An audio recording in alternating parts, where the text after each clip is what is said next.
सभी को नमस्कार, राधे राधे, जय हिंद। आप सभी का स्वागत आपके अपने digital learning platform test ranker with Mukesh sir application पर। जैसा कि आप सभी प्यारे विद्यार्थियों को बहुत अच्छे तरीके से विदित है कि डॉक्टर मुकेश पंचोली सर के निर्देशन में आपके लिए जो यूपी SSSC ASO का बैच लॉन्च किया गया प्यारे साथियों, उसमें हम लोग बहुत ही बेहतरीन और लाजवाब तरीके से आपकी कक्षाएं ले रहे हैं। जैसा कि आप सभी प्यारे साथी जानते हैं कि आपकी जो कंप्यूटर की लास्ट क्लास थी उसमें हम लोगों ने अबेकस के बारे में जाना था। अबेकस क्या था आपका? अबेकस एक प्रकार का गणना यंत्र था जिसके बारे में हम लोग लास्ट क्लास में बहुत ही अच्छे तरीके से समझ गए थे। अब हम लोग उससे आगे और बहुत बढ़िया तरीके से जुड़ेंगे। चलिए एक बार सभी साथी मुझे कमेंट करके बता दें कि मेरी ऑडियो वीडियो आप तक प्रॉपर आ रही है। सबको राधे राधे। चलिए देखिए, अगला जो आपका आता है वो आता है प्यारे साथियों नेपियर बॉन्ड्स। क्या आता है आपका? नेपियर बॉन्ड्स आता है। देखिए, नेपियर बॉन्ड्स एक अन्य गणना उपकरण है जिसका उपयोग लॉगरिथम के आधार के सिद्धांतों पर के आधार पर गुणा और भाग के लिए किया जाता है। मतलब आपको ये पता चल गया कि जो आपका नेपियर बॉन्ड्स है प्यारे साथियों, नेपियर बॉन्ड्स जो है आपका, ये भी एक प्रकार का क्या है? ये भी एक प्रकार का प्यारे साथियों आपका गणना यंत्र है। ये भी एक प्रकार का क्या है? आपका गणना यंत्र है। ये आपको समझना है। क्या है भैया? गणना यंत्र है। ठीक है, अब देखो ध्यान से, नेपियर बॉन्ड्स का जो आविष्कार किया था प्यारे साथियों वो जॉन नेपियर के द्वारा किया गया। किसके द्वारा? जॉन नेपियर के द्वारा 1617 ईस्वी में किया गया। जॉन नेपियर के द्वारा कब किया गया? 1670 ईस्वी में किया गया। किसके द्वारा? जॉन नेपियर के द्वारा। देखिए, सॉरी, नेपियर ने गिनती बोले तो काउंटिंग के उद्देश्य से बॉन्ड रॉड्स का उपयोग किया, जहां इन बॉन्ड रॉड्स पर कुछ नंबर क्या होते हैं आपके? प्रिंटेड होते हैं। मतलब कि नेपियर ने काउंटिंग के उद्देश्य से, किसके से? काउंटिंग के उद्देश्य से, कि भाई देखो भाग गुणा ये सब तो हम कर ही रहे हैं, लेकिन अगर हमें काउंटिंग करनी हो तो काउंटिंग के उद्देश्य से हम बोन रॉड्स का उपयोग करेंगे। जी, सपना त्रिपाठी कह रही है सर PDF टेलीग्राम पर डाल दिया करिए। देखिए मेरी बात समझें सपना त्रिपाठी जी, मैं PDF टीम को भेज देता हूं। अब वो टीम का कोऑर्डिनेशन है कि टीम को कहां डालना है, किस तरीके से डालना है, वो टीम जानती है। मेरा केवल काम है पढ़ाने का और यहां से PDF सेव करके वहां तक पहुंचाने का। उसके बाद टीम क्या करती है, किधर भेजती है, कहां डालती है, ऐप में डालती है, टेलीग्राम पर डालती है, वो टीम को पता है। तो सॉरी टू से, इसके लिए मैं माफी चाहूंगा बच्चा। आगे देखिएगा भाई, फिर देखिए आप लॉगरिथम टेबल की शुरुआत नेपियर द्वारा 1614 ईस्वी में की गई और इसको अस्तित्व में 1617 ईस्वी में लाया गया। ये देखो आपका नेपियर बॉन्ड्स है जिसमें लॉगरिथम को हम लोग हिंदी में कहते हैं प्यारे साथियों लघु गणक। इसे हम लोग लघु गणक सारणी के नाम से जानेंगे। लघु गणक सारणी नेपियर बॉन्ड्स में बनी हुई है, इसका प्रयोग करके निकालना है। देखिए प्यारे साथियों, ये बैच आप सब यहां जुड़े हुए हैं तो बैच परचेज करने के बाद जुड़े हुए हैं। इंपॉर्टेंट बात जो है वो ये है कि अभी तक अगर आपने इस बुक को ऑर्डर नहीं किया है प्यारे साथियों, अगर आपने इस बुक को ऑर्डर नहीं किया है, अगर आपने बुक को ऑर्डर नहीं किया है तो आपको ध्यान क्या देना है, ये बुक आपको ऑनलाइन ऑर्डर करनी है, क्योंकि ऑफलाइन तो यूपी में मिलेगी नहीं। ऑनलाइन करनी है कहां से? Test ranker with Mukesh sir application से। प्यारे साथियों, test ranker with Mukesh sir application से आपको ये बुक ऑर्डर करनी है। और सबसे इंपॉर्टेंट और मजेदार बात जो है आपके लिए, वो कौन सी बात है प्यारे साथियों, वो भी आपको समझनी है कि आप इसे Amazon या फ्लिपकार्ट से भी मंगवा सकते हैं। आप इसे Amazon या फ्लिपकार्ट से भी मंगवा सकते हैं। तो प्यारे साथियों, देर किस बात की है, जल्दी से जुड़िए और जाइए और जल्दी से गूगल प्ले स्टोर से आपने एप्लीकेशन डाउनलोड कर ही रखा है, आप उस एप्लीकेशन पर जाकर प्यारे साथियों बुक को ऑर्डर कर दीजिए। आप में से कितने साथी ऐसे हैं इस क्लास के अंदर जिन्होंने अभी तक बुक को ऑर्डर नहीं किया है? एक बार कमेंट करके बता देना भाई। फिर आता है आपका देखो पास्कल्स कैलकुलेटर। पास्कल ने एक कैलकुलेटर बनाया था, वो भी आपका गणना यंत्र के लिए काम में लिया जाएगा, वो भी आपका प्यारे साथियों गणना यंत्र के लिए काम में लिया जाएगा। सभी को गुड इवनिंग, नमस्कार, राधे राधे। देखिएगा ध्यान से, 1642 ईस्वी में फ्रांसीसी गणितज्ञ, दार्शनिक, French mathematician, philosopher Blaise Pascal के द्वारा पास्कल कैलकुलेटर का निर्माण किया गया। भाई ये आपके फ्रांस के वैज्ञानिक गणितज्ञ हैं, इन्होंने ब्लेज पास्कल नाम है इनका, इन्होंने पास्कल कैलकुलेटर का आविष्कार किया। देखो पास्कल ने अर्थमेटिक मशीन बोले तो अंक गणितीय मशीन को किसी भी मात्रा बोले तो क्वांटिटी में उत्पादित होने वाली और वास्तव में उपयोग की जाने वाली पहली जोड़ने वाली मशीन और कैलकुलेटर भी कहा है। पास्कल पहली ऐसी मशीन थी जिसका प्रयोग व्यावसायिक बोले तो बिजनेस कार्यों को करने के लिए किया जाता था। कहने का मतलब है पास्कल का प्रयोग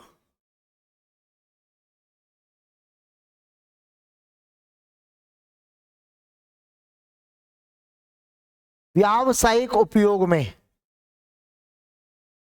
किसमें किया गया भाई? व्यावसायिक उपयोग में किया गया। किसमें किया गया? व्यावसायिक उपयोग में किया गया। पास्कल जो है वो बिजनेस के लिए काम में लिया गया। देखो पास्कलाइन मशीन द्वारा किया गया कार्य।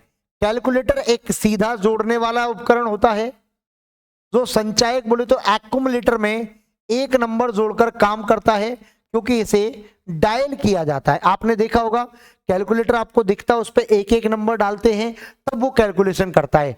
आप सभी विद्यार्थी कॉमर्स से हैं तो जानते हैं अच्छे तरीके से कि भाई कैलकुलेटर का जो उपयोग करते हैं तो हमें एक एक नंबर डायल करके जोड़ना पड़ता है, वो कैलकुलेटर होता है। फिर देखिए उपयोगकर्ता कैलकुलेटर में स्टोर्ड नंबर को देख सकता है या डिस्प्ले बार को मूव करके उसमें कंपोनेंट बोले तो घटक को देख सकता है। ये आपको दिख रहा है भाई, कैलकुलेटर में जितने बटन हैं उन सबको प्रयोग करिए, उन्हें देखकर आप काम कर सकते हैं। लेकिन ध्यान दीजिएगा साथियों, पास्कल कैलकुलेटर में क्लॉकवाइज डायरेक्शन में घुमाकर नंबर जोड़े जाते हैं। ये आपको दिख रहा है, इसे क्लॉकवाइज घुमाया जाता है, मतलब कि घड़ी की सुई की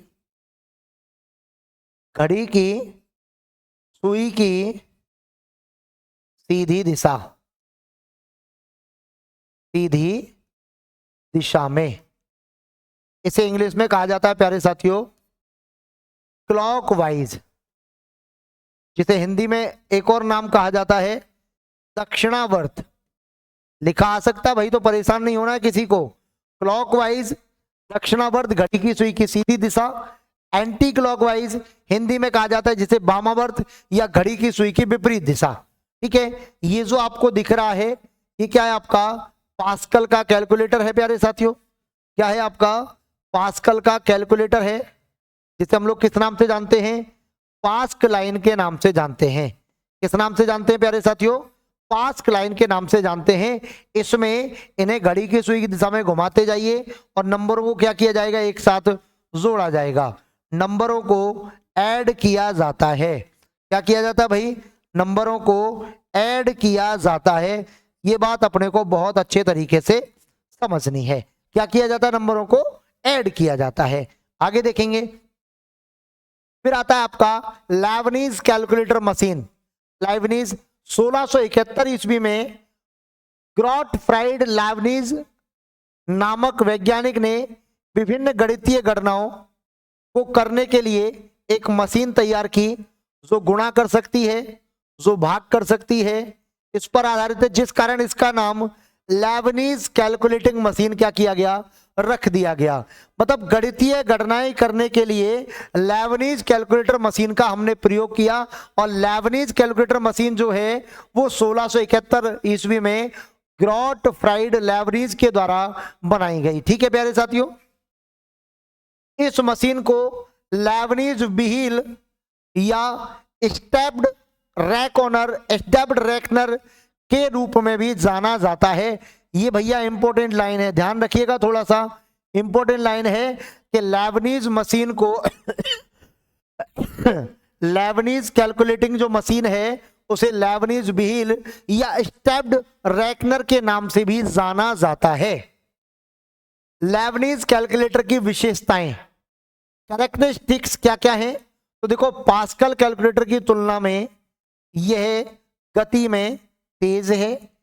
it is faster than pascal calculator. देखिए, जोड़ना बोले तो एडिशन, घटा बोले तो सब्ट्रैक्शन, गुणा बोले तो मल्टीप्लिकेशन और भाग बोले तो डिवीजन जैसी सभी गणितीय कार्य किए जाते हैं। यह टाइम कंज्यूमिंग मशीन है और एक तेजी से काम करती है। मतलब टाइम कंज्यूमिंग का मतलब है समय कम लेती है और कार्य कैसा करती है? आपका तेजी से करती है। ध्यान देना है, हम लोग जो पढ़ रहे हैं वो क्या पढ़ रहे हैं? लेबनीज कैलकुलेटर की विशेषताएं। क्या पढ़ रहे हैं प्यारे साथियों? लेबनीज कैलकुलेटर की विशेषताओं को जान रहे हैं कि लेबनीज कैलकुलेटर में क्या क्या विशेषताएं हैं, उनको जान रहे हैं। ये पास्कल कैलकुलेटर की तुलना में क्या होती है? स्पीड में तेज होती है। इसमें एडिशन किया जाता है, इसमें घटाने का काम सब्ट्रैक्शन किया जाता है, गुणा करने का काम मल्टीप्लिकेशन किया जाता है, भाग करने का काम डिवीजन किया जाता है। ये सारे कार्य किए जाते हैं। ये सही 4 कार्य कैलकुलेटर के हैं। This is the true for function calculator. ये सही 4 कार्य कैलकुलेटर के हैं क्योंकि ये सारे 4 काम कैलकुलेटर में किए जाते हैं, इसमें भी किए जाते हैं। आगे देखिए, वर्किंग ऑफ लेबनीज कैलकुलेटर। यह एक प्रकार का सिलेंडर होता है जो वृद्धिशील लंबाई के दांतों के एक सेट के रूप में होता है, जिसे काउंटिंग बोले तो काउंटिंग व्हील में जोड़ा जा सकता है।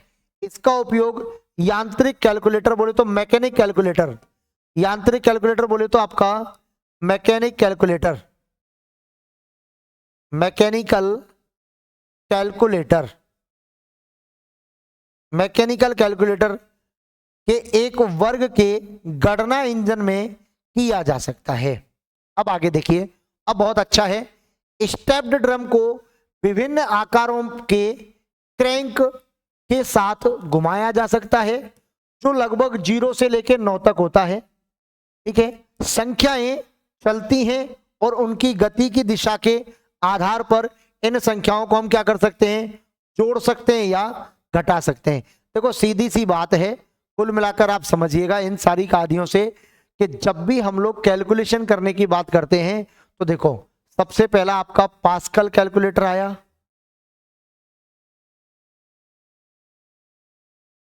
और फिर आया है आपका लेबनीज कैलकुलेटर।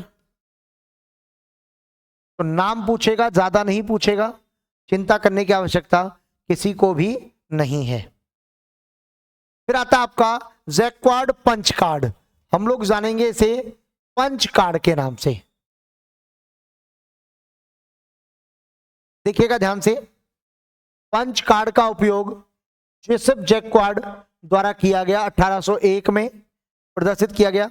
जैक्वार्ड लूम को कई कार्डों की एक श्रृंखला द्वारा कंट्रोल किया जाता है, जिसमें क्या होते हैं? आपके छेद होते हैं। हाँ, छेद होते हैं जो यह निर्धारित करते हैं कि क्रिस्टल के प्रत्येक पास के लिए कपड़ों के तानों की कौन सी डोरियों को उठाया जाना चाहिए।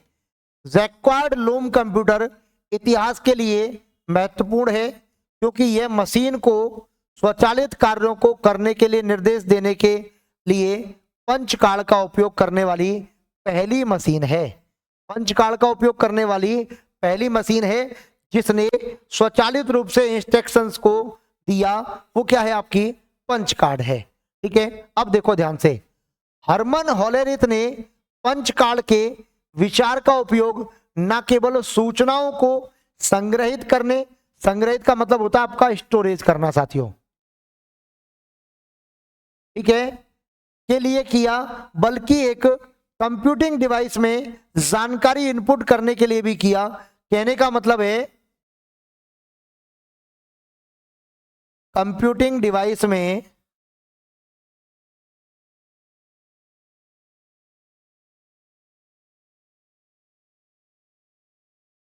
जानकारी इनपुट करने के लिए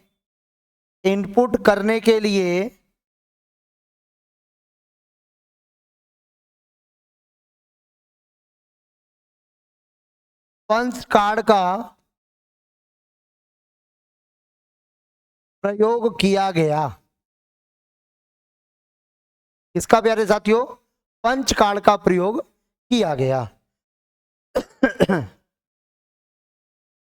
ठीक है, इसके बाद आता है आपका डिफरेंस इंजन।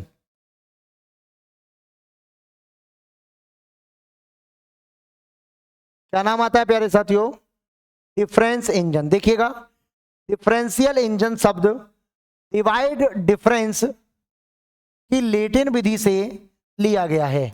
एक डिफरेंस इंजन स्वचालित यांत्रिक बोले तो ऑटोमेटिक कैलकुलेटर का प्रकार है जो पॉलिनोमियल फंक्शन की गणना, पॉलिनोमियल फंक्शन का मतलब है आपका बहुपद समीकरण, बहुपद समीकरण या सारणीबद्ध बोले तो टैबुलेट करने के लिए डिजाइन या विकसित किया गया। अब अगर कोई पूछे प्यारे साथियों कि डिफरेंस इंजन का आविष्कार क्यों किया गया, तो वो किया गया आपका पॉलिनोमियल फंक्शनों की गणना करने के लिए और टैबुलेटिंग मशीन की गणना करने के लिए किया गया। अब देखो ध्यान से, डिफरेंस इंजन को 1820 ईस्वी में कंप्यूटर के जनक या father of computer Charles Babbage के द्वारा विकसित किया गया और यह गति में तेज था। एक इंपॉर्टेंट बात, लेकिन इसे सन 1822 ईस्वी में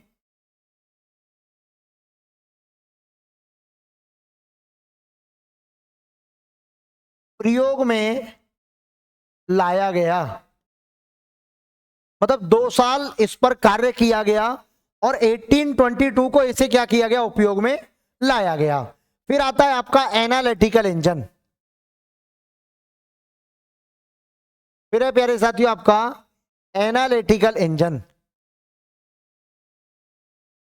देखिएगा ध्यान से, चार्ल्स बेबेज ने 1833 ईस्वी में एनालिटिकल इंजन का आविष्कार किया।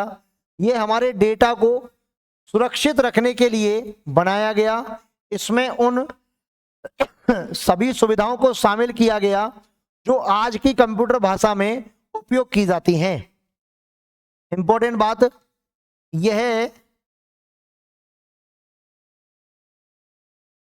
डिफरेंस इंजन का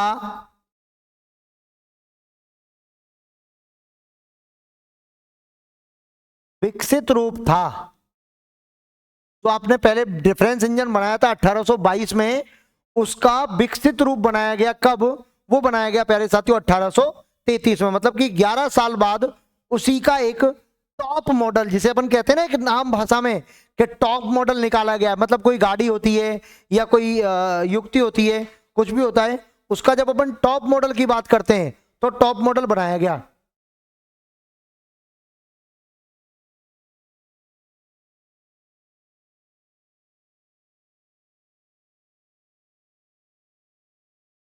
देखिए, यह सामान्य उद्देश्यों के लिए बनाया गया। यह पूरी तरह से प्रोग्राम नियंत्रण बोले तो प्रोग्राम कंट्रोल और स्वचालित यांत्रिक बोले तो डिजिटल कंप्यूटर भी है। इसमें मेमोरी, इसमें स्टोरेज होती है जो सीपीयू के बराबर होती है और यह गति में कैसा होता है आपका, धीमा। तो आपने एक चीज देखी कि डिफरेंस इंजन आपका फास्ट था। भाई देखो, अगर मैं आपसे बात करूं डिफरेंस इंजन की, इसकी डिफरेंस इंजन की अगर अपन बात करें तो ये क्या था आपका, फास्ट था। लेकिन अगर मैं बात करूं आपसे एनालिटिकल इंजन की, किसकी बात करूं, एनालिटिकल इंजन की अगर बात करूं मैं आपसे, तो एनालिटिकल इंजन क्या था आपका, वो आपका स्लो था। वो क्या था आपका, स्लो था। तो ध्यान दीजिएगा प्यारे साथियों, डिफरेंस इंजन तेज था। हाँ जी, बहुत बढ़िया। इसका यूज पूछेगा नहीं, जावेद आलम जी पूछेगा नहीं आपसे, यूज ईयर नहीं पूछता, ज्यादातर काम पूछता है, मोस्टली चीजें बदल जाती हैं। फिर आता है आपका देखो हॉलोरिथ मशीन।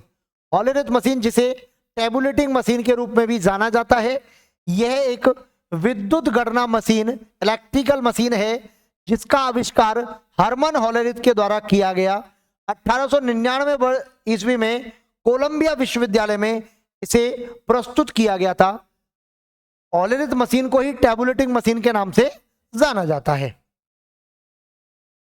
इस मशीन में डेटा को कार्ड में छिद्रित छेदों के द्वारा एनकोड किया जाता है और इस तरह इलेक्ट्रॉनिक रूप से इसे गिना या सॉर्ट किया जा सकता है।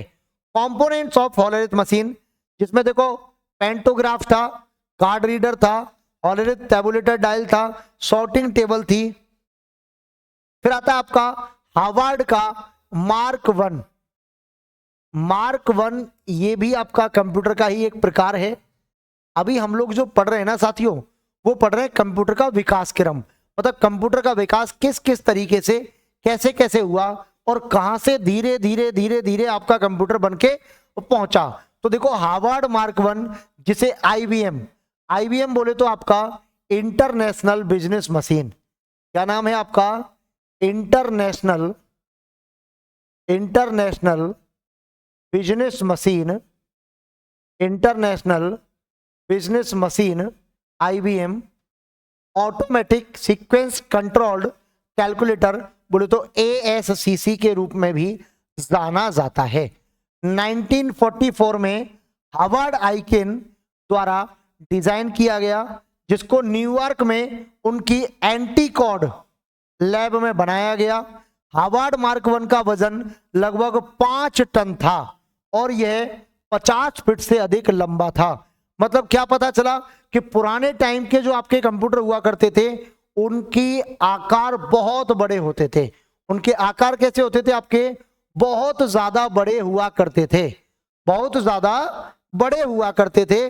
हार्वर्ड मार्क वन का उपयोग पहले परमाणु बमों को डिजाइन करने में मदद के लिए किया गया। इंपॉर्टेंट है भैया, ध्यान दीजिएगा। अब आप कहेंगे सर कैसे पता चल रहा है, तो देखो अगर वो पूछे कि परमाणु बमों को डिजाइन करने के लिए प्रारंभ में किस प्रकार या कौन से कंप्यूटर का उपयोग लिया गया, तो हार्वर्ड मार्क वन, इसका उपयोग किया गया प्यारे साथियों, हार्वर्ड मार्क वन का। फिर आता है आपका Harvard Aiken and mark one. IBM के 4 शीर्ष इंजीनियरों द्वारा डॉक्टर हार्वर्ड आइकेन ने वर्ष 1900 से 1973 में, वर्ष 1944 में एक मशीन को विकसित किया। इस मशीन का आधिकारिक नाम, official name, automatic sequence control controller calculator बोले तो एएससीसी। बाद में इस मशीन का नाम बी रख दिया गया। क्या रख दिया गया, बी। मार्क वन विश्व का सबसे पहला विद्युत यांत्रिक कंप्यूटर है, इलेक्ट्रोमैकेनिकल कंप्यूटर है। वेरी वेरी इंपॉर्टेंट है, ये ध्यान देना है आपको। विश्व का पहला कंप्यूटर जो विद्युत होने के साथ साथ यांत्रिक भी है। मार्क वन जो है प्यारे साथियों, वो विश्व का पहला कंप्यूटर है जो इलेक्ट्रॉनिक मतलब विद्युत होने के साथ साथ यांत्रिक भी है। विद्युत होने के साथ साथ क्या है, यांत्रिक भी है। हार्वर्ड मार्क वन कैसे काम करता था, तो देखो मार्क वन को आईबीएम ने के मौजूदा पंच कार्ड उपकरणों से प्राप्त भौतिक बोले तो फिजिकल कंपोनेंट्स का उपयोग करके बनाया गया था। मार्क वन के संचालकों ने कागज की चादरें या रोल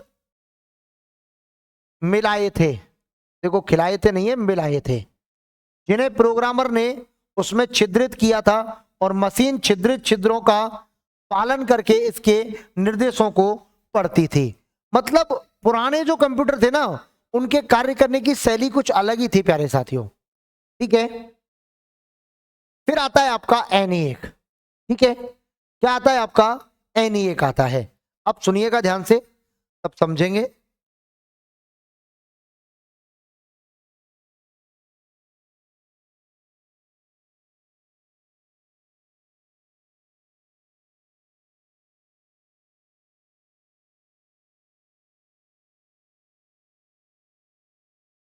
अब एनईएक को पढ़ने से पहले हम लोग जानेंगे जनरेशन ऑफ कंप्यूटर को, क्योंकि एनईएक जो है वो आपका प्रथम पीढ़ी के कंप्यूटरों में आएगा। तो पहले हम लोग जानेंगे कि भैया कंप्यूटर की जो जनरेशन है वो कहां से स्टार्ट हुई, किस तरीके से हमने पढ़ा ये सारी चीजें, तो अब हम जानेंगे प्यारे साथियों क्या, जेनरेशन ऑफ कंप्यूटर के बारे में। जेनरेशन ऑफ कंप्यूटर इसके बारे में जानेंगे, जेनरेशन ऑफ कंप्यूटर के बारे में जानेंगे। इसके बारे में भाई, जनरेशन ऑफ कंप्यूटर के बारे में जानेंगे। तो समझिएगा, कंप्यूटर जनरेशन का मतलब है कंप्यूटर टेक्नोलॉजी में कदम दर कदम सुधार हुए हैं व विकास हुआ है, वही क्या होती है आपकी जनरेशन। जैसे ही जनरेशन बदलेगा, अरे रुक जा भाई, जावेद आलम तो एकदम तैयार बैठा हुआ है कि मुझे क्या लिखना है।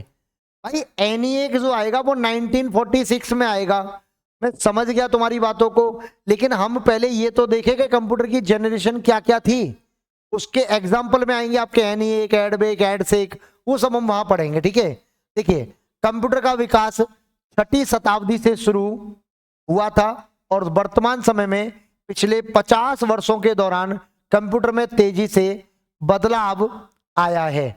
पहले सिर्फ कंप्यूटर हार्डवेयर के इंप्रूवमेंट पर ध्यान दिया जाता था, लेकिन अब कंप्यूटर हार्डवेयर और कंप्यूटर सॉफ्टवेयर से दोनों मिलकर नई जनरेशनों को क्या दिया गया है, आपका जन्म दिया गया है। मतलब पहले क्या होता था कि कंप्यूटर में जो हार्डवेयर हैं उन्हीं को ध्यान में लिया जाता था, मतलब कि हार्डवेयर जो हैं उनको बदलाव किया जाता था, उनमें इंप्रूवमेंट किया जाता था, उन्हें ठीक किया जाता था। लेकिन बाद में क्या हुआ कि हार्डवेयर और सॉफ्टवेयर दोनों को ही बढ़िया तरीके से मिलाकर एक नई जनरेशन को क्या दिया गया, जन्म दिया गया। और कंप्यूटर की अब तक कितनी पीढ़ी आई है आपकी, 5 पीढ़ियां आई हैं। कितनी पीढ़ी आई है प्यारे साथियों, 5 पीढ़ियां। हम देखते हैं पहली पीढ़ी। अच्छा देखो, डेट को आपको ज्यादा ध्यान में नहीं रखना है, क्योंकि डेट इधर उधर हर जगह अलग अलग टाइप से लिखी हुई है, कहीं कुछ लिखा आता है, कहीं कुछ लिखा आता है, मस्त रहना है। देखो ये 1942 से 1954 भी हो सकता है और 1942 से 1955 भी हो सकता है, चिंता करने की आवश्यकता किसी को नहीं है। ध्यान दीजिएगा, पहली पीढ़ी के कंप्यूटरों में वैक्यूम ट्यूब का इस्तेमाल किया गया। प्यारे साथियों वैक्यूम ट्यूब, ध्यान दीजिएगा अच्छे तरीके से, हम लोग बात करेंगे वैक्यूम ट्यूब की। और वैक्यूम ट्यूब को हम किस नाम से जानते हैं, वैक्यूम ट्यूब को हम निर्वात नलिका के नाम से जानते हैं। किस नाम से जानते हैं प्यारे साथियों, निर्वात नलिका के नाम से जानते हैं। वैक्यूम ट्यूब को निर्वात नलिका के नाम से जाना जाता है, का इस्तेमाल किया गया था, जिसे फ्रेगाइल ग्लास का उपयोग करके बनाया गया था। एक कंप्यूटर के लिए हजारों वैक्यूम ट्यूब का इस्तेमाल किया गया था। Invented by J P Eckert and John Mauchly. ये जो प्रथम पीढ़ी के कंप्यूटर थे जिसमें वैक्यूम ट्यूब लगा हुआ था, एक कंप्यूटर में हजारों वैक्यूम ट्यूब को लगाया गया था। अब सबसे बड़ी बात है, ध्यान देना है आपको कि और क्या क्या था। देखो ये आपका वैक्यूम ट्यूब आपको दिखाई दे रहा है, जिसे हिंदी में किस नाम से जानते हैं मैं आपको बता रहा हूं अभी, निर्वात नलिका। कई बार लिखा आएगा और आप लोग दिक्कत में आ जाओगे कि निर्वात नलिका। और सबसे इंपॉर्टेंट बात जो आपको इसने बताई वो ये है कि एक कंप्यूटर में हजारों वैक्यूम ट्यूब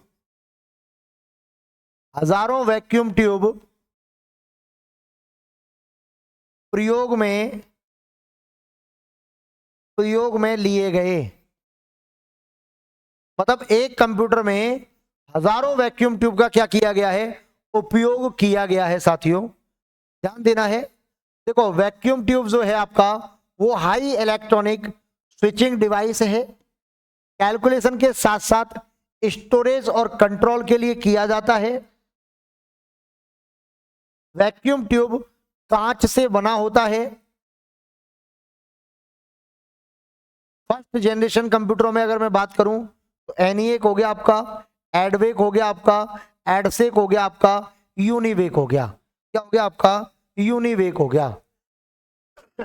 अब बात करेंगे हम लोग एडवांटेज ऑफ फर्स्ट जनरेशन, मतलब प्रथम पीढ़ी की विशेषताएं क्या क्या हैं। तो देखो वैक्यूम ट्यूब अपने समय की सबसे तेज कंप्यूटर डिवाइस थी। वेरी गुड, वैक्यूम ट्यूब वाले कंप्यूटर कॉम्प्लेक्स बोले तो जटिल मैथमेटिकल प्रॉब्लम्स को भी एग्जीक्यूट करने में क्या थे आपके, सक्षम थे। मतलब जिन कंप्यूटरों में वैक्यूम ट्यूब लगा हुआ है वो कंप्यूटर जटिल मैथमेटिकल जितनी भी प्रॉब्लम्स हैं उनका सॉल्यूशन करने में भी क्या थे, आपके सक्षम थे। वैक्यूम ट्यूब वाले जो कंप्यूटर हैं वो प्रॉब्लम को एग्जीक्यूट करने में क्या थे, आपके सक्षम थे प्यारे साथियों। फिर बात करते हैं डिसएडवांटेज ऑफ फर्स्ट जनरेशन। तो देखो first generation computer machine language first use किया जाता था और मशीन लैंग्वेज 01 होती थी, ठीक है, जिसे यह लैंग्वेज हार्ड लगती थी। इस जनरेशन के कंप्यूटर फ्लेक्सिबल नहीं होते थे। इस जनरेशन के कंप्यूटर का साइज बहुत बड़ा हुआ करता है। ध्यान दीजिएगा, साइज बड़ा होता है। इसमें जो मशीन भाषा प्रयोग में ली गई, कौन सी भाषा प्रयोग में ली गई थी भाई, मशीनी भाषा का प्रयोग किया गया। कौन सी भाषा का, मशीनी भाषा को समझना, मशीनी भाषा को समझना हार्ड था। मशीनी भाषा को समझना क्या था आपका, हार्ड था। मतलब मशीनी भाषा को समझना बहुत हार्ड था, ये बात अपने को समझनी है। ध्यान दीजिएगा, एडवांटेज पता चल गया, डिसएडवांटेज पता चल गया पहली जनरेशन का, ठीक है। एक बार कमेंट करके बताओ। देखो इस जनरेशन के कंप्यूटरों को एसी की आवश्यकता थी। एसी की आवश्यकता थी, क्यों, क्योंकि देखिए पावर अधिक जनरेट होती थी, पावर अधिक जनरेट होती थी। अब जब पावर ज्यादा जनरेट होगी प्यारे साथियों तो क्या होगा, हीट बनेगी। हीट बनेगी तो उसके लिए क्या लगाना पड़ेगा, एसी लगाना पड़ेगा। जितने साथी अभी तक जुड़े हुए हैं वो एक बार बताएं यहां तक की बातों को आप समझ गए या नहीं समझ गए, जल्दी से बताएंगे सभी साथी, कमेंट करके एक बार जल्दी से बता दीजिए।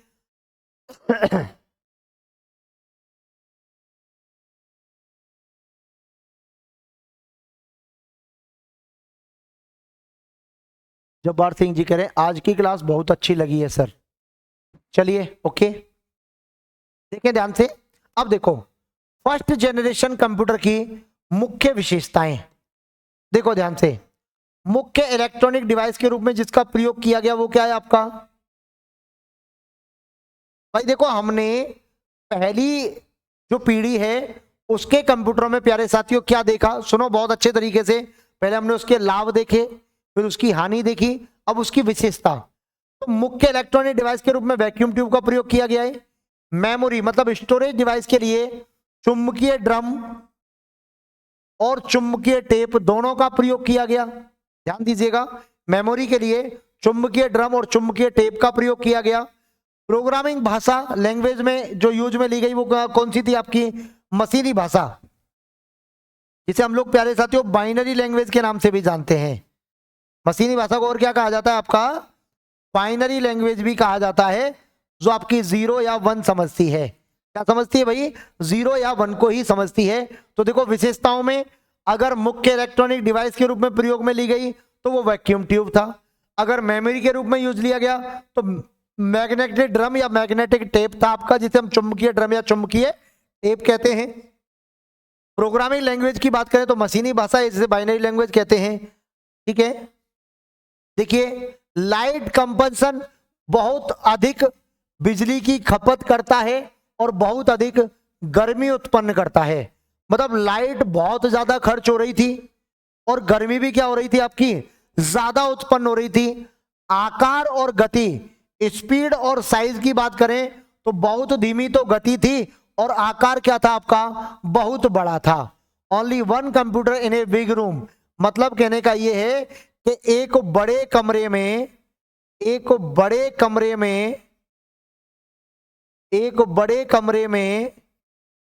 केवल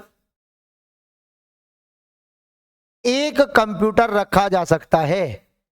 एक कंप्यूटर रखा जा सकता है। एक बड़े कमरे में केवल एक कंप्यूटर क्या किया जा सकता है, रखा जा सकता है। इनपुट और आउटपुट डिवाइस के लिए पंच कार्ड का प्रयोग किया गया और पेपर टेप का प्रयोग किया गया। पंच कार्ड और पेपर टेप का प्रयोग इनपुट और आउटपुट डिवाइस के रूप में किया गया। इसके उदाहरण में प्यारे साथियों एनईएक आता है आपका, यूनिवेक 1 आता है आपका, IBM 65650 आता है, IBM 701 आता है। ये सभी क्या है आपके प्रथम पीढ़ी के कंप्यूटर के उदाहरण हैं। ये था आपका पहली पीढ़ी का पूरा कंप्लीट ओवरव्यू आपके सामने। मेरे प्यारे साथियों, जितने साथी अभी क्लास में जुड़े हुए हैं उन सबको एक बात समझ में आ गई होगी। मैं आपको इतना डिटेल में पढ़ा दूंगा, एक भी प्रश्न यूपी SSSC की तो औकात नहीं है कि एक भी प्रश्न बाहर चला जाए, इसकी गारंटी मैं देता हूं। और मैं आपको प्रश्नों के टाइप, प्रश्नों की चीजें, वो चीजें भी आपको दूंगा। और सबसे इंपॉर्टेंट और मजेदार बात यह है कि आज से जो आपका टेस्ट लगने वाला है रात को, उसमें कंप्यूटर के प्रश्न भी आपको मिलने वाले हैं बहुत ही लाजवाब और बेहतरीन तरीके से। तो आपको चीजों को समझना है प्यारे साथियों, जानना भी है। फिर आती है आपकी दूसरी पीढ़ी, सेकेंड जनरेशन। प्यारे साथियों ध्यान दीजिएगा, दूसरी पीढ़ी के कंप्यूटर 1955 से 1964 तक। देखिए दूसरी पीढ़ी के कंप्यूटरों में जर्मेनियम सेमीकंडक्टर द्वारा बनाए गए ट्रांजिस्टर का उपयोग किया गया था। और दूसरी पीढ़ी जो बनाई गई थी वो इन्वेंटर किसने किया? जॉन वर्डीन, विलियम बी सॉन्कली और वाल्टर एच सॉरी ट्रांजिस्टर। तो देखिए सबसे इंपॉर्टेंट लाइन तो यही याद रखनी है कि वैक्यूम ट्यूब के स्थान पर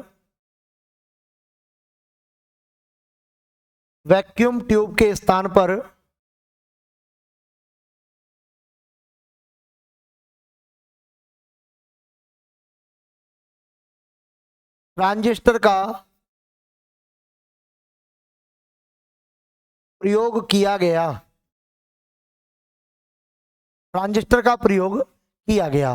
मतलब जो वैक्यूम ट्यूब लगा हुआ था पहली पीढ़ी में, उसको हटा के दूसरी पीढ़ी में जो लगाया गया वो ट्रांजिस्टर लगाया गया। क्या लगाया गया प्यारे साथियों? ट्रांजिस्टर लगाया गया, पहली बात। अब देखो ट्रांजिस्टर का आविष्कार 1947 में जॉन वर्डीन, विलियम सॉन्कली और वाल्टर ब्रेटन ने किया था। ट्रांजिस्टर के आविष्कार के लिए नोबेल प्राइज भी मिला था इनको। ट्रांजिस्टर एक सेमीकंडक्टर डिवाइस है। ट्रांजिस्टर जो है वो वैक्यूम ट्यूब से ज्यादा इफेक्टिव है, ज्यादा फास्ट है। ट्रांजिस्टर जो है वो वैक्यूम ट्यूब से ज्यादा क्या है आपका? तेज है प्यारे साथियों। ट्रांजिस्टर को कम विद्युत की आवश्यकता होती है। प्रिंटर, सेकेंडरी स्टोरेज या ऑपरेटिंग सिस्टम यूज भी इसी दौरान हुआ था। इस जनरेशन में इनपुट के लिए पंच कार्ड का उपयोग किया गया था। सेकेंड जनरेशन में मैग्नेटिक टेप और डिस्क का यूज किया जाता था। सेकेंड जनरेशन में हाई लेवल लैंग्वेज में कौन कौन सी प्यारे साथियों? फोर्ट्रॉन, कोबोल, एल्गोल, स्नोवॉय आदि का उपयोग किया जाता था। सेकेंड जनरेशन कंप्यूटर में बैच प्रोसेसिंग ऑपरेटिंग सिस्टम का उपयोग किया जाता है। देखो फर्स्ट जनरेशन में लो लेवल लैंग्वेज थी आपकी, जिसे हम लोग मशीनी भाषा कह रहे थे, उसका उपयोग किया गया था। लेकिन सेकेंड जनरेशन में लैंग्वेज कैसी हो गई आपकी? High level language. और आपका ऑपरेटिंग सिस्टम कौन सा हो गया प्यारे साथियों? बैच प्रोसेसिंग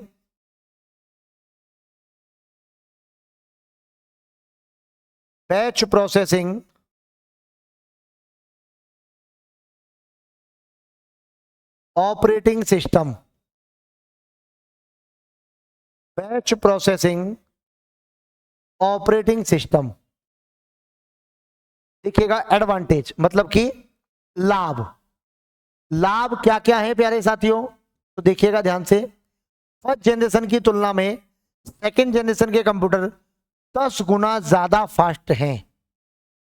मतलब पहली पीढ़ी में जो कंप्यूटर थे आपके पास में, उसका 10 गुना ज्यादा तेजी से काम करते हैं सेकेंड जनरेशन वाले। फर्स्ट जनरेशन की तुलना में इन कंप्यूटर्स का साइज छोटा था और स्पीड कैसी थी आपकी? ज्यादा थी। मतलब पहली पीढ़ी के जो कंप्यूटर थे उनसे तेज चलने वाले और उनसे कम जगह घेरने वाले कंप्यूटर थे आपके सेकेंड जनरेशन में। फिर आता है आपका डिसएडवांटेज। बोले तो हानि। सेकेंड जनरेशन के कंप्यूटर की कॉस्ट क्या थी आपकी, ज्यादा होती थी। एसी की आवश्यकता तो रहती थी आपकी। सेकेंड जनरेशन कंप्यूटरों में पीडीपी हो गया आपका 8, आईबीएम 1401, आईबीएम 7090, ये सभी हो गए आपके। अब आता है आपका सेकेंड जनरेशन कंप्यूटर की मुख्य विशेषताएं। तो देखो ध्यान से, सेकेंड जनरेशन कंप्यूटर में इलेक्ट्रॉनिक डिवाइस के रूप में किसका प्रयोग किया गया, आपका ट्रांजिस्टर का। इसमें आपका देखो चुंबकीय कोर का प्रयोग किया गया, ठीक है। इसमें चुंबकीय टेप या चुंबकीय डिस्क का प्रयोग भी किया गया। चुंबकीय टंप नहीं है, टेप है भाई ये।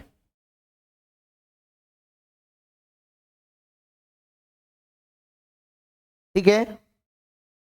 और देखो इसमें प्रोग्रामिंग लैंग्वेज में असेंबली भाषा का प्रयोग किया गया। किसका, असेंबली लैंग्वेज का प्रयोग किया गया। किसका, असेंबली लैंग्वेज का प्रयोग किया गया है। तो ध्यान देना है प्यारे साथियों, ट्रांजिस्टर का उपयोग हुआ, चुंबकीय कोर का प्रयोग हुआ, चुंबकीय टेप या चुंबकीय डिस्क, जिसे हम मैग्नेटिक टोर या मैग्नेटिक टेप या मैग्नेटिक डिस्क के नाम से जानते हैं, इसमें असेंबली लैंग्वेज का प्रयोग हुआ।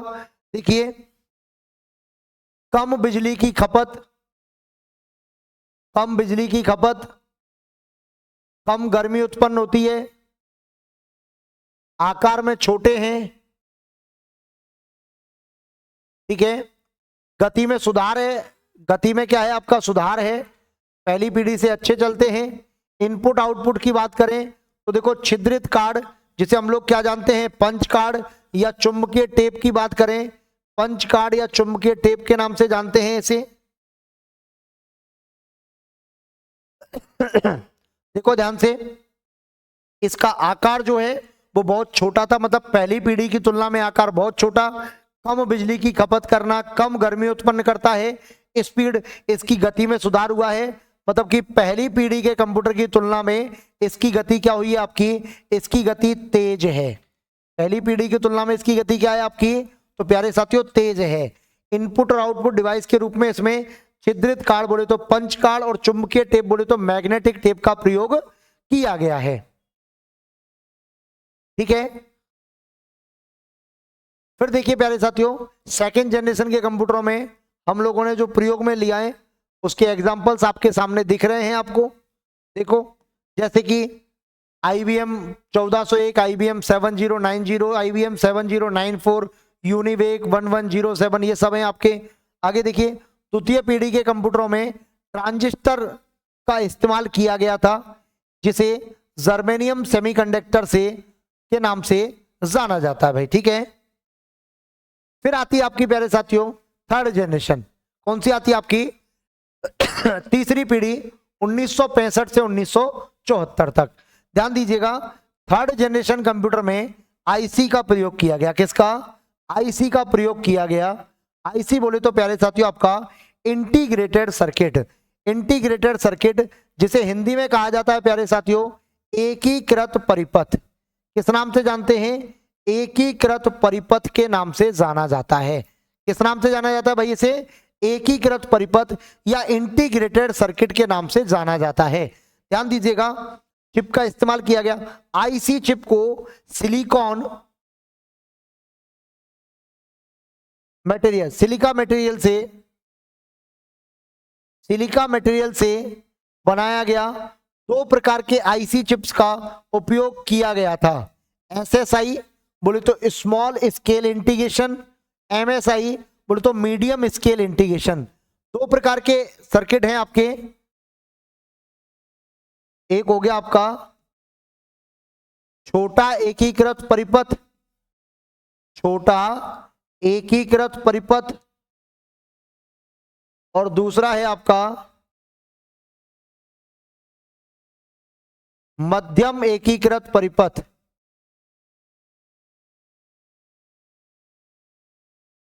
दूसरा है आपका मध्यम एकीकृत परिपथ। ध्यान देना है आपको, एक आपका छोटा हो गया और एक आपका मीडियम हो गया। मतलब कि एक तो हो गया प्यारे साथियों आपका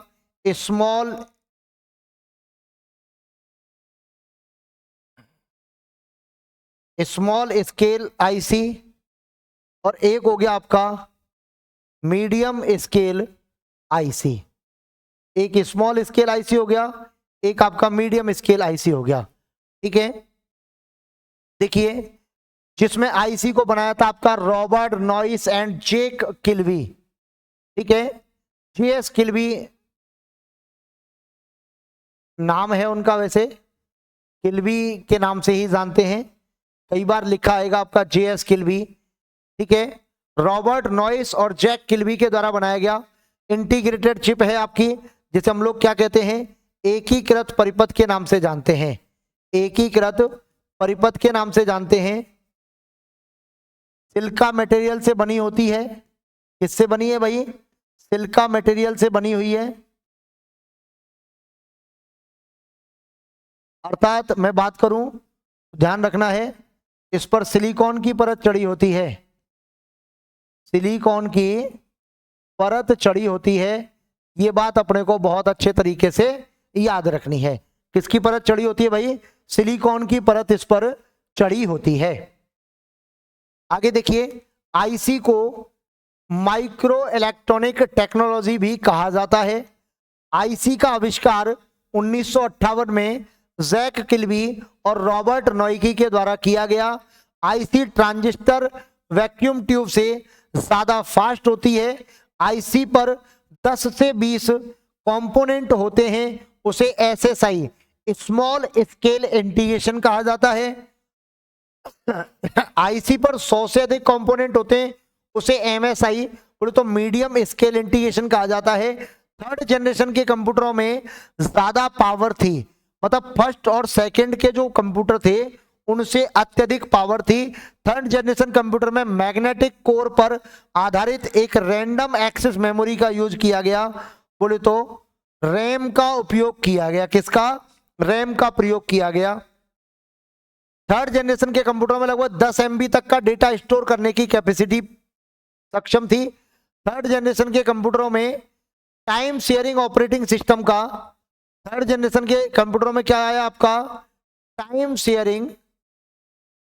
sharing operating system, time sharing operating system का उपयोग किया गया, टाइम शेयरिंग ऑपरेटिंग सिस्टम का प्रयोग किया गया। थर्ड जनरेशन के में कोबोल और फोर्ट्रॉन और आंसी द्वारा एक मानक जारी कर दिया गया था। ध्यान दीजिएगा, थर्ड जनरेशन में बेसिक और पास्कल का प्रयोग किया गया था। Time sharing operating system Dartmouth college के जॉन कैमरी और थॉमस कुड्स ने विकसित किया था। ऑपरेटिंग सिस्टम की अगर बात आती है, अगर इसके एडवांटेज की बात करें साथियों, तो देखो थर्ड जनरेशन के कंप्यूटर सेकंड जनरेशन की तुलना में साइज में क्या थे आपके, छोटे होते थे। थर्ड जनरेशन में प्राइमरी, सेकेंडरी और मेमोरी यूज किया गया। डिसएडवांटेज क्या है आपका, थर्ड जनरेशन के कंप्यूटर की कॉस्ट ज्यादा होती थी। थर्ड जनरेशन के कंप्यूटरों को एसी की आवश्यकता होती थी। थर्ड जनरेशन के कंप्यूटरों में देखो IBM 370 CDC है, ये CDC 6600, PDP 11। अब देखो ध्यान से थर्ड जनरेशन की विशेषताएं, तो सुनो ध्यान से प्यारे साथियों। मुख्य इलेक्ट्रॉनिक डिवाइस के रूप में आईसी का प्रयोग किया गया। मेमोरी की बात करें तो बड़े चुंबकीय कोर या चुंबकीय टेप या डिस्क का प्रयोग किया गया। ठीक है, प्रोग्रामिंग भाषा की बात करें तो उच्च स्तरीय भाषा में देखो फोर्ट्रॉन, बेसिक, पास्कल, कोबोल, सी, ये सभी हाई लेवल लैंग्वेज हैं। लाइट कंपनसेशन की बात करें तो बहुत कम बिजली की खपत हो रही थी और बहुत कम गर्मी उत्पन्न होती थी। तो इसका मतलब जो समस्या हमें सेकंड जनरेशन तक थी, उस समस्या का निदान हमें कहां मिला, थर्ड जनरेशन में जाके मिल गया। आकार और स्पीड की अगर बात करें तो दूसरी पीढ़ी के कंप्यूटरों की तुलना में छोटा आकार था और सस्ता भी था और अधिक कुशल भी था और तेज काम करने वाला था। इनपुट आउटपुट डिवाइस में चुंबकीय टेप, कीबोर्ड, मॉनिटर, प्रिंटर आदि का क्या किया गया, आपका प्रयोग किया गया। मैग्नेटिक टेप हो गया, कीबोर्ड हो गया, मॉनिटर हो गया, प्रिंटर हो गया। और उदाहरणों की बात करें तो IBM 360, IBM 370, PDP 11, यूनिवेक 1108 हो गया आपका। फिर आती है प्यारे साथियों आपकी चौथी और 5वीं पीढ़ी। तो देखो चौथी पीढ़ी की बात करें तो चौथी पीढ़ी के कंप्यूटरों में आईसी के स्थान पर आईसी चिप का इस्तेमाल किया गया और आईसी चिप को सिलिका मटेरियल से बनाया गया था। अब आप कहोगे सर आईसी चिप कौन सी है, तो ध्यान दीजिएगा, उसमें एलएसआई बोले तो लार्ज स्केल इंटीग्रेशन और एक VLSI very large scale integration. Fourth generation कंप्यूटरों में माइक्रो प्रोसेसर भी बना लिया गया। माइक्रो प्रोसेसर एएलयू और सीयू का संबंध है। माइक्रो प्रोसेसर बोले तो आपका क्या होता है, सीपीयू होता है। देखो एक चिप पर लगभग 30,000 कंपोनेंट्स को लगाया गया, तब उसे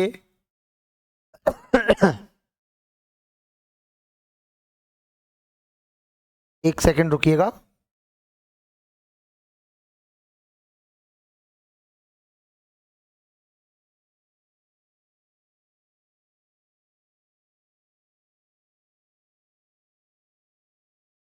तब उसे वीएलएसआई बोले तो very large scale integration circuit कहा। फोर्थ जनरेशन के कंप्यूटरों में सबसे पहली बार हमें क्या मिला, माइक्रो प्रोसेसर मिला। वर्ष 1971 में इंटेल ने सबसे पहला इंटेल 4004 माइक्रो प्रोसेसर बनाया। मतलब कहने का यह है कि विश्व का पहला माइक्रो प्रोसेसर, विश्व का पहला माइक्रो प्रोसेसर इंटेल 4004 था। इंटेल 4004 था। क्या था आपका प्यारे साथियों, इंटेल 4004 था। वो था आपका विश्व का पहला माइक्रो प्रोसेसर था। फोर्थ जनरेशन के पीसीओ की शुरुआत हो गई आपकी। फोर्थ जनरेशन में जीयूआई बोले तो क्या होता है आपका, ग्राफिकल यूजर इंटरफेस। यही पूछेगा वो कि जीयूआई का प्रयोग किस जनरेशन में हुआ।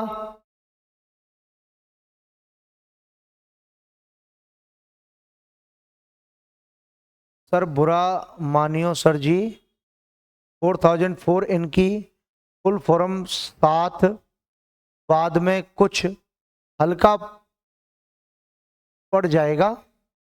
किसकी 4004, किसकी फुल फॉर्म बतानी है भाई, इंटेल 4004 की भी फुल फॉर्म बतानी है। इंटेल कंपनी है, 4004 नाम है बेटा, ये माइक्रो प्रोसेसर का नाम है, ये माइक्रो प्रोसेसर का नाम है। अब एक बात बताओ मुझे जावेद आलम जी, ये तो वो पूछेगा थोड़ी आपसे कि इंटेल 4004 का पूरा नाम क्या है।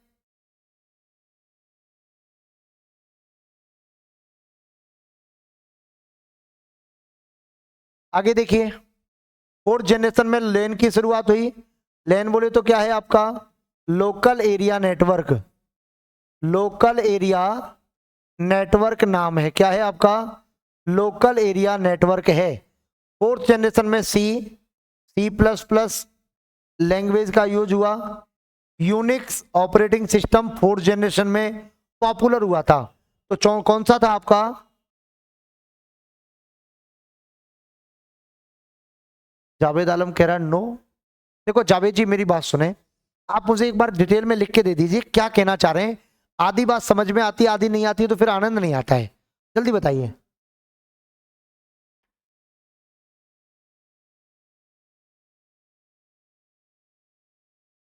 फिर इसके लाभ देखिए, एडवांटेज देखिए। फोर्थ जनरेशन में सेकेंडरी स्टोरेज का यूज हुआ, ठीक है। फोर्थ जनरेशन में लैन की शुरुआत हो गई, बिल्कुल सही है। डिसएडवांटेज बोले तो हानि, फोर्थ जनरेशन में कंप्यूटर थर्ड जनरेशन की तुलना में ज्यादा क्या हो गए आपके, कॉस्टली हो गए थे। देखो किसका प्रयोग हुआ, वीएलएसआई का, और किसका प्रयोग हुआ, माइक्रो प्रोसेसर का। मेमोरी के रूप में रैम और रोम का प्रयोग हुआ। रैम बोले तो क्या होता है आपका, random access memory. Random access memory, RAM बोले तो क्या था आपका, रैंडम एक्सेस मेमोरी। रोम बोले तो क्या था आपका, read only memory. Read only memory, ठीक है। प्रोग्रामिंग भाषा हाई लेवल लैंग्वेज का प्रयोग किया गया, जिसमें पाइथन थी, जावा थी, जावा स्क्रिप्ट थी और कॉटलिन थी। ये आपकी क्या थी? High level language. सर अब ठीक है, आप फुल फॉर्म बता रहे साथ के साथ।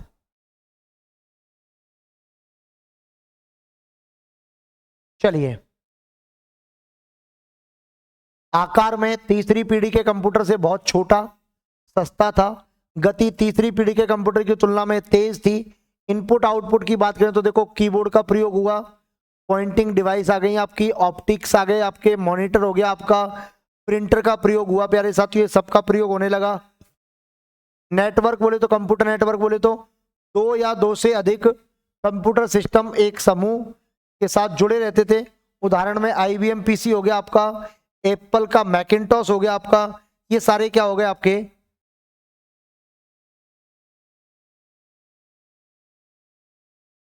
ठीक है। अब मैं बात करूं अगर आपसे फिफ्थ जनरेशन की, किसकी? पांचवी पीढ़ी की अगर मैं बात करूं आपसे, तो देखिए पांचवी पीढ़ी आपकी 1989 से वर्तमान तक है। देखो पांचवी पीढ़ी के कंप्यूटरों में आईसी बोले तो एकीकृत परिपथ का प्रयोग किया गया। आईसी चिप को सिलिकॉन सामग्री द्वारा बनाया गया, जिसमें यूएलएसआई का प्रयोग हुआ, ultra large scale integration. Ultra large scale integration, देखो ultra large scale integration ULSI की फुल फॉर्म है।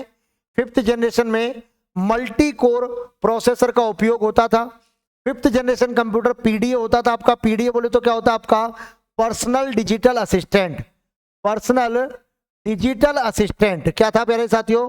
पर्सनल डिजिटल असिस्टेंट की बात करें, ठीक है, लैपटॉप, वो कंप्यूटर आदि। फिफ्थ जनरेशन में पैरेलल प्रोसेसिंग का क्या हुआ? यूज होता है। ठीक है। फिफ्थ जनरेशन में एआई का प्रयोग हुआ, जिसे आप जानते हैं आर्टिफिशियल इंटेलिजेंसी तकनीक पर आधारित होते थे। एडवांटेज की बात करें, विद्युत की खपत बहुत कम होती थी, जर्नल पर्पज मशीन का यूज होता था। डिसएडवांटेज की बात करें तो कॉस्ट सबसे ज्यादा थी। और फिफ्थ जनरेशन कंप्यूटरों में देखो सबसे पहले यूएलएसआई का प्रयोग हुआ। भाषा में प्राकृतिक भाषा, जिसे हम लोग मानवीय भाषा या ह्यूमन लैंग्वेज की बात करें। पावर की बात करें तो कम बिजली की खपत और कम गर्मी पैदा करने वाला था आपका पांचवी जनरेशन का कंप्यूटर। चौथी पीढ़ी के कंप्यूटरों की तुलना में फास्ट स्पीड वाला और आकार में छोटा था। इनपुट आउटपुट डिवाइस की बात करें तो देखो कीबोर्ड आया आपका, मॉनिटर आया, माउस आया, ट्रैक पैड हो गया आपका, टच स्क्रीन हो गया आपका, पेन हो गया आपका, स्पीच पहचानो स्पीच सिंथेसाइजर हो गया आपका, प्रिंटर हो गया। ये सब क्या है आपके? ये सभी आपके उपकरण काम में लेने जाने लगे। फिर इसके उदाहरणों में बात करें, देखो डेस्कटॉप हो गया, लैपटॉप हो गया, टैबलेट हो गया, ये सभी क्या है आपके? फिफ्थ जनरेशन के कंप्यूटर के उदाहरण हैं। ठीक है प्यारे साथियों, उम्मीद करता हूं यहां तक की बात आपको बढ़िया तरीके से समझ में आई होगी। कल फिर मिलेंगे आगे के सेशन में, तब तक के लिए नमस्कार, राधे राधे, जय Hind, bye bye, take care, thank you so much साथियों।